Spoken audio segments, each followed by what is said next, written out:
प्रणाम प्रिय दर्शकों। आज ज्योतिष का 42वां क्लास है।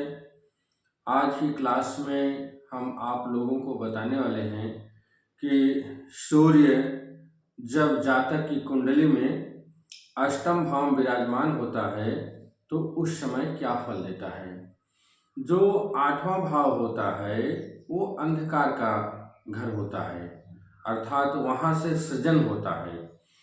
आप लोग देखते हैं कि कोई भी शक्ति हो उसका प्रादुर्भाव अंधकार में ही होता है। जैसे एक बीज है, बीज में अंकुरण अंधेरे में ही होता है। जमीन के अंदर अंधेरा होता है, वहाँ पर नया सृजन होता है।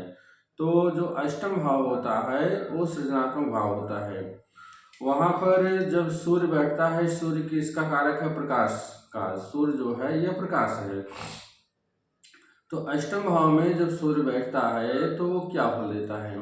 जिस जातक की कुंडली में अष्टम भाव में सूर्य होगा वह जातक स्वभाव से क्रोधी होगा और उसके नेत्र में कुछ न कुछ विकार आएगा। आंखों से संबंधित कुछ न कुछ उसको परेशानी होगी और वह जातक कितना भी खाएगा, कितना भी पिएगा, कुछ भी करेगा, लेकिन उसको शरीर में कमजोरी का एहसास हमेशा बना रहेगा।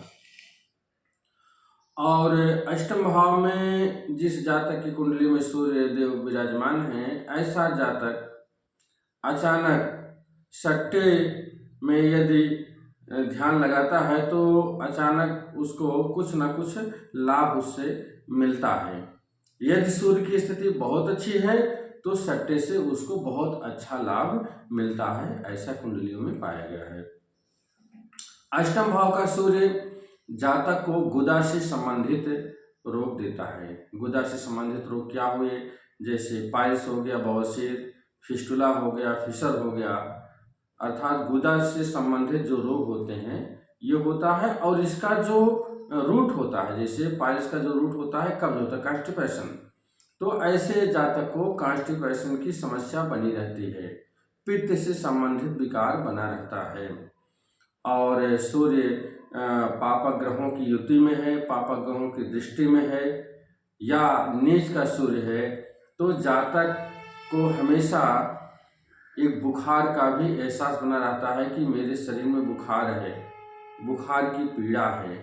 तो ये सब समस्याएं जातक को होते हैं। पित्त से संबंधित जो भी विकार होते हैं वो सब जातक को भोगने पड़ते हैं यदि सूर्य अष्टम भाव में है।